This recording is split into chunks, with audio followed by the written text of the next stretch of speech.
ਇਹ ਕਹਾਣੀ ਸ਼ੁਰੂ ਹੁੰਦੀ ਹੈ 1930 ਦੀ ਦਹਾਈ ਤੋਂ। ਪੰਜਾਬ ਦੀ ਧਰਤੀ ਦੇ ਉੱਤੇ, ਗੁਰੂ ਨਾਨਕ ਦੀ ਧਰਤੀ ਦੇ ਉੱਤੇ ਸਿੱਖ ਕੌਮ ਨੇ ਆਖਿਆ ਕਿ ਸਾਨੂੰ ਆਪਦੀ ਸ਼ਨਾਖਤ ਚਾਹੀਦੀ ਹੈ, ਸਾਨੂੰ ਆ ਜ਼ਮੀਨ ਦਾ ਟੁਕੜਾ ਨਹੀਂ ਚਾਹੀਦਾ, ਆਪਣੀ ਸ਼ਨਾਖਤ ਚਾਹੀਦੀ ਹੈ। ਜਿਨ੍ਹਾਂ ਨੇ ਜਿਹੜੀ ਕੋਸ਼ਿਸ਼, ਜਿਹੜੀ ਜਦੋਜਹਿਦ ਹੈ ਨਾ, ਉਹ ਕੋਈ ਇੱਕ ਦਿਨ ਦੀ, 2 ਦਿਨ ਦੀ ਨਹੀਂ ਕੀਤੀ, ਬਹੁਤ ਲੰਮੀ ਜਦੋਜਹਿਦ ਹੈ। ਜਿਨ੍ਹਾਂ ਦੇ ਜ਼ਖਮ ਤਾਰੀਖ ਦਾ ਹਿੱਸਾ ਹੈ, ਜਿਨ੍ਹਾਂ ਦਾ ਹੌਸਲਾ ਅੱਜ ਵੀ ਜ਼ਿੰਦਾ ਹੈ, ਜਿਹਨੂੰ ਇੰਡੀਆ ਨੇ ਦਬਾਉਣ ਦੀ ਬੜੀ ਕੋਸ਼ਿਸ਼ ਕੀਤੀ ਕਿ ਭਈ ਇਹ ਮਾਮਲਾ ਖਤਮ ਨਹੀਂ। ਫਿਰ ਜਨਾਬੇ ਵਾਲਾ 1980 ਦੀ ਦਹਾਈ ਆਈ, ਧਰਮ ਯੁੱਧ ਮੋਰਚਾ ਸ਼ੁਰੂ ਹੋਇਆ। ਸਿੱਖਾਂ ਨੇ ਬੜੇ ਪੁਰਾਣੇ ਤਰੀਕੇ ਦੇ ਨਾਲ ਆਖਿਆ ਕਿ ਜੀ ਆਨੰਦਪੁਰ ਸਾਹਿਬ ਜਿਹੜਾ ਨਾ, ਉਹ ਇੱਕ ਕਰਾਰਦਾਦ ਦੇ ਉੱਤੇ ਅਮਲ ਕਰੋ, ਇਹ ਪਾਣੀ ਦਾ ਮਸਲਾ ਹੱਲ ਕਰੋ, ਮਜ਼ਹਬੀ ਆਜ਼ਾਦੀ ਦਿਓ। ਜਵਾਬ ਦੇ ਵਿੱਚ ਸਿੱਖ ਕੌਮ ਨੂੰ ਕੀ ਮਿਲਿਆ? ਜਵਾਬ ਦੇ ਵਿੱਚ ਮਿਲਿਆ ਸਿੱਖ ਕੌਮ ਨੂੰ ਆਪਰੇਸ਼ਨ ਬਲੂ ਸਟਾਰ। ਇਸ ਦਿਨ ਨੂੰ ਸਿੱਖ ਕੌਮ ਕਦੀ ਨਹੀਂ ਭੁੱਲ ਸਕਦੀ। बिस्मिल्लाहिर्रहमानिर्रहीम, अस्सलाम वालेकुम। तुसी देख रहे हो 360 डिजिटल पंजाबी और मैं हाँ तुहाडी मेज़बान शुमाइला नियाज़। और देख के ताजुब तो हो रहा होएगा कि भी सैट ही सारा चेंज हैगा और एनका शनका भी लाइया हुई हैं, आ मुछां च पसीना पसूना भी आया होया है, मत्थे ते भी आ रहा है। हालात तो बाकी इदां दे ने कि जिन्ने भी मेरे देखने वाले हैगे ने बाहर दे मुल्कां च भी और इंडियन पंजाब दे विच भी, तां गर्मी दी जिहड़ी शिद्दत है वधदी पई है और व्लॉग जिहड़ा ना वो करना निहायत जरूरी सी। अज आपां अपने सिख भैन भरावां दी गल करदे हां जिन्हां ने जिहड़ी कोशिश, जिहड़ी जदोजहद है ना, कोई एक दिन दी, 2 दिन दी नहीं कीती, बहुत लंबी जदोजहद है। जिन्हां दे जख्म तारीख दा हिस्सा है, जिन्हां दा हौसला अज भी जिंदा है, जिन्हों इंडिया ने दबाउण दी बड़ी कोशिश की कि भई ये मामला खत्म नहीं। ये कहानी शुरू हुंदी है 1930 दी दहाई तो। पंजाब दी धरती दे उत्ते, गुरु नानक दी धरती दे उत्ते सिख कौम ने आखिया कि सानू आपदी शनाख्त चाहिदी है, सानू आ जमीन का टुकड़ा नहीं चाहिए, अपनी शनाख्त चाहिए है, आपदा हक चाहिए है, आपदी जुबान चाहिए है, आपदी सकाफत चाहिए है और आपदा राज चाहिए। वक्त लंघ गया, उन्होंने आख्या वादे भी होए, करते हैं पूरे। फिर जनाबे वाला 1980 की दहाई आई, धर्म युद्ध मोर्चा शुरू होया। सिखा ने बड़े पुराने तरीके दे नाल आख्या कि जी आनंदपुर साहब जो है ना, वो एक करारदाद दे उत्ते अमल करो, ये पानी का मसला हल करो और मजहबी आज़ादी दिओ। जवाब दे विच सिख कौम नूं की मिलिया? जवाब दे विच मिलिया सिख कौम नूं ऑपरेशन ब्लू स्टार। यकम तो लैके 10 जून 1984। इस दिन नूं सिख कौम कदी नहीं भुल सकती। हरमंदर साहब सिखां दा मुकद्दस तरीन मुकाम, गोल्डन टैंपल दे उत्ते फौजी कार्रवाई हुई। सरकारी अदादोशुमार कहते हैं कि 493 जाना गईयां। ऐनी शाहिदीन और आज़ाद रिपोर्ट्स कहंदियां ने कि ये सिर्फ कोई चंद 100 लोग नहीं सी, अकाल तख्त नूं नुकसान पहुंचिया। गुरु ग्रंथ साहब दे जिहड़े नुस्खे ने उन्हां दी बेहुरमती हुई और ये एक जख्म सी जो कि अज तक नहीं भरिया। इस वास्ते मेरे वास्ते व्लॉग करना नहायत जरूरी सी ताकि मैं इजहार यकजहती कर सकां अपने सिख भैन भरावां दे नाल।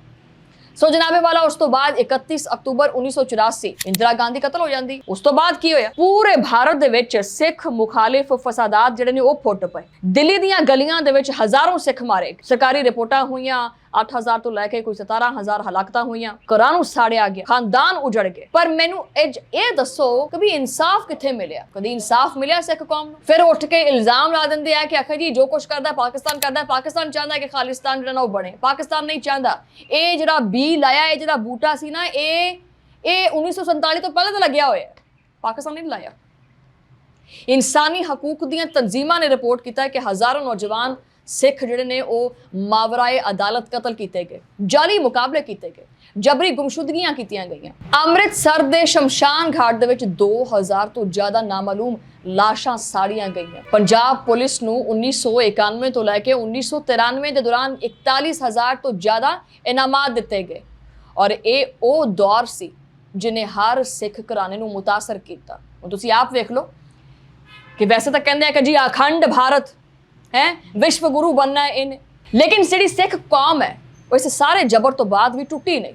उहदा जिहड़ा हौसला सी वो अज भी बुलंद है। महाराजा रणजीत सिंह ने पंजाब दे उत्ते राज किया। हरी सिंह नलवा ने दर्रा खैबर तक जिहड़ा फतह दे जिहड़े झंडे ने वो गाड़े ने। भगत सिंह ने आज़ादी वास्ते आपदी जान कुर्बान की है। सो कुर्बानी और जिहड़ी जदोजहद है, इस सिखां दे खून दे विच शामिल है। अज ये जदोजहद जिहड़ी है वो बंब गोली बारूद तो निकल गई है, एक नवे दौर च आ गई है। हुण मैदान ਦਾ ਜਿਹੜਾ ਦਾਇਰਾਕਾਰ ਹੈ ਪੰਜਾਬ ਤੋਂ ਨਿਕਲ ਕੇ ਪੂਰੀ ਦੁਨੀਆ ਤੱਕ ਫੈਲਦਾ ਪਿਆ। ਕੈਨੇਡਾ, ਅਮਰੀਕਾ, ਬਰਤਾਨੀਆ, ਆਸਟ੍ਰੇਲੀਆ, ਜਿੱਥੇ ਜਿੱਥੇ ਸਿੱਖ ਆਬਾਦ ਨੇ ਉਹ ਅੱਜ ਇੱਕ ਮੁੱਠੀ ਹੋ ਕੇ ਖਾਲਿਸਤਾਨ ਦੀ ਆਵਾਜ਼ ਬੁਲੰਦ ਕਰਦੇ ਪਏ ਔਰ ਇਸ ਆਵਾਜ਼ ਨੂੰ ਸਿਰਫ ਨਾਰਿਆਂ ਦੀ ਹੱਦ ਤੱਕ ਜਿਹੜਾ ਨਾ ਉਹ ਨਹੀਂ ਲੈ ਕੇ ਚੱਲਦੇ ਪਏ, ਬਲਕਿ ਇਹਨੂੰ ਇੱਕ ਕਾਨੂੰਨੀ ਸ਼ਕਲ ਦਿੰਦੇ ਪਏ। ਔਰ ਇਹ ਕਾਨੂੰਨੀ ਸ਼ਕਲ ਹੈਗੀ ਹੈ ਇੱਕ ਐਸੀ ਤਨਜ਼ੀਮ ਦੀ ਸ਼ਕਲ ਦੇ ਵਿੱਚ ਜਿਹਨੂੰ ਸਿੱਖਸ ਫਾਰ ਜਸਟਿਸ ਕਹਿੰਦੇ ਆ। ਇਹਦੇ ਸਰਬਰਾਹ ਗੁਰਪੰਤ ਸਿੰਘ ਪੰਨੂ ਐਡਵੋਕੇਟ ਵੀ ਨੇ, ਜਿਨ੍ਹਾਂ ਦਾ ਇਹ ਕਹਿਣਾ ਹੈ, ਇਹ ਉਹ ਕਹਿੰਦੇ ਨੇ ਕਿ ਇਹ ਲੜਾਈ ਹਥਿਆਰ ਦੀ ਨਹੀਂ ਹੈ, ਇਹ ਹੁਣ ਅਸੀਂ ਵੋਟਾਂ ਨਾਲ ਲੜਾਂਗੇ। ਔਰ ਇਸੇ ਵਾਸਤੇ ਖਾਲਿਸਤਾਨ ਦੀ ਤਹਿਰੀਕ ਨੂੰ ਜ਼ਿੰਦਾ ਰੱਖਣ ਵਾਸਤੇ ਰੈਫਰੈਂਡਮ 2020 ਮੁਹਿੰਮ ਚਲਾਈ ਗਈ। ਦੁਨੀਆ ਭਰ ਦੇ ਵਿੱਚ ਸਿੱਖ ਆਪਣੀ ਜਿਹੜੀ ਰਾਏ ਹੈ ਉਹਦਾ ਇਜ਼ਹਾਰ ਕਰਦੇ ਆ। ਉਹ ਕੀ ਚਾਹੁੰਦੇ ਆ ਕਿ ਜਿਹੜੇ ਸਾਡੇ ਹਕੂਕ ਨੇ ਉਹ ਸਾਨੂੰ ਹਾਸਲ ਹੋਣ, ਸਾਨੂੰ ਸਿਰਫ ਔਰ ਸਿਰਫ ਇੱਕ ਜ਼ਮੀਨ ਦਾ ਟੁਕੜਾ ਨਹੀਂ ਚਾਹੀਦਾ। ਗੁਰਪੰਤ ਸਿੰਘ ਪੰਨੂ ਸਾਹਿਬ ਕਹਿੰਦੇ ਨੇ ਕਿ ਇਹ ਸਾਡਾ ਜਮਹੂਰੀ ਹੱਕ ਹੈ ਔਰ ਅਸੀਂ ਪੁਰਾਮ ਤਰੀਕੇ ਨਾਲ ਆਪਦਾ ਮੁਕੱਦਮਾ ਲੜਦੇ ਪਏ ਹਾਂ ਔਰ ਲੜਦੇ ਰਵਾਂਗੇ। ਅੱਜ ਇਹ ਮਾਮਲਾ ਬੈਨ ਅਲ-ਅਕਵਾਮੀ ਸਤਹ ਦੇ ਉੱਤੇ ਵੀ ਜ਼ੇਰੇ ਬਹਿਸ ਹੈ। ਕੈਨੇਡਾ ਨੇ ਲਾਰੈਂਸ ਬਿਸ਼ਨੋਈ ਗੈਂਗ ਨੂੰ ਦਹਿਸ਼ਤਗਰਦ ਤਨਜ਼ੀਮ करार ਦਿੱਤਾ ਹੈ। ਕੈਨੇਡੀਅਨ ਹੁਕਾਮ ਨੇ ਇਲਜ਼ਾਮ ਲਾਇਆ ਹੈ ਕਿ ਇਸ ਗੈਂਗ ਦੇ ਜ਼ਰੀਏ ਬਿਰੂਨੇ ਮੁਲਕ ਜਿਹੜੇ ਖਾਲਿਸਤਾਨੀ ਨੇ ਜਾਂ ਖਾਲਿਸਤਾਨ ਦੇ ਹਾਮੀ ਨੇ ਉਹਨਾਂ ਨੂੰ ਚੁਣ ਕੇ ਨਿਸ਼ਾਨਾ ਬਣਾਇਆ ਜਾਂਦਾ ਹੈ। ਅਮਰੀਕਾ ਦੇ ਵਿੱਚ ਵੀ ਇਸ ਹਵਾਲੇ ਨਾਲ ਕਾਫੀ ਤਸ਼ਵੀਸ਼ ਪਾਈ ਜਾਂਦੀ ਹੈ। ਆ ਮੇਰੇ ਪਿਛਲੇ ਗੁਜ਼ਸ਼ਤਾ ਜਿੰਨੇ ਵੀ ਵਲੌਗਸ ਹੋਏ ਨੇ ਮਾਜ਼ਾ ਚਾਹਨੇ ਵਿੱਚ ਮੱਖੀ ਆ ਗਈ ਸੀ। ਇਹ ਜਿੰਨੇ ਵੀ ਮੇਰੇ ਪੁਰਾਣੇ ਜਿਹੜੇ ਵਲੌਗਸ ਨੇ ਉਹਨਾਂ ਦੇ ਵਿੱਚ ਤੁਸੀਂ ਦੇਖਿਆ ਹੈ, ਇਹ ਮੈਂ ਗੱਲ ਨਹੀਂ ਕੀਤੀ, ਇਹ ਗੱਲ ਡੋਨਾਲਡ ਟਰੰਪ ਨੇ ਕੀਤੀ ਹੈ ਕਿ ਇਹ ਇੰਡੀਅਨਸ ਜਿਹੜੇ ਨੇ ਉਹ ਡਿਜੀਟਲ ਗੈਂਗਸਟਰਸ ਨੇ।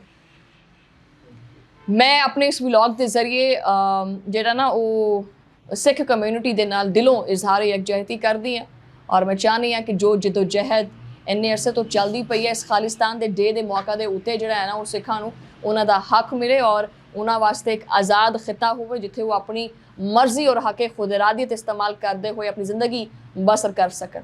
ਸੋ ਅੱਜ ਦਾ ਵਲੌਗ ਜਿਹੜਾ ਉਹਨਾਂ ਦੇ ਨਾਮ ਹੈ ਔਰ ਕਿਉਂਕਿ ਵਲੌਗ ਲੰਬਾ ਹੋ ਗਿਆ ਤੇ ਗਰਮੀ ਵੀ ਲੱਗਦੀ ਪਈ ਹੈ, ਹੁਣ ਇਜਾਜ਼ਤ ਚਾਹੁੰਦੇ ਆ। ਤੁਹਾਡਾ ਮੁਲਾਕਾਤ ਹੁੰਦੀ ਹੈ ਅਗਲੇ ਵਲੌਗ ਦੇ ਵਿੱਚ, ਉਦੋਂ ਲਈ ਅੱਲਾ ਨੇ ਕਿਰਪਾ।